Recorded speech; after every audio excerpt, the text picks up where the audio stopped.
आज सकाळी गावाबाहेर 4 किलोमीटर आलो आहे.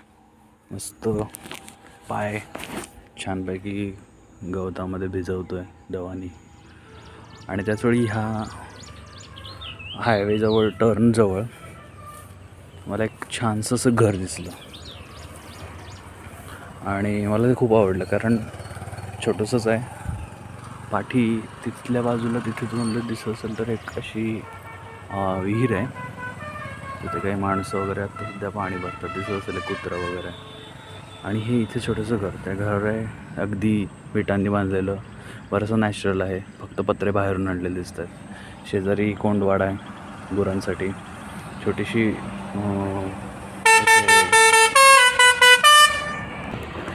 वाडी केली आहे त्यांनी. तिथे काही भोपळ्याचे वेल किंवा असंच बऱ्याच गोष्टी सोडलेल्या आहेत. आणि थोडासाच एरिया आहे, एक आहे थोडंसं कुंपण केलं आहे.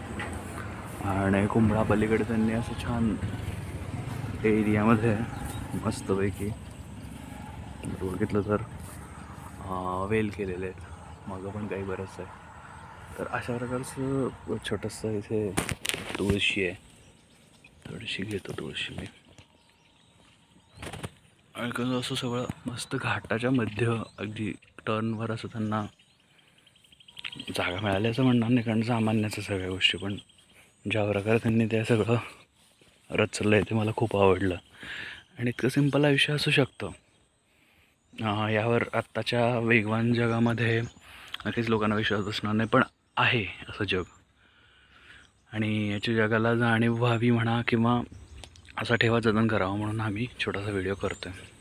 हे कुठं आहे मी नक्की सांगणार नाही, पण हे अशा एका मस्त टर्नवर आहे. आणि अतिशय अशा जिल्ह्यामध्ये किंवा भागात आहे की जिथे कदाचित वकवकलेल्या माणसांची दृष्टी पडू नये अशीच व्यवस्था झालेली आहे. Sign out.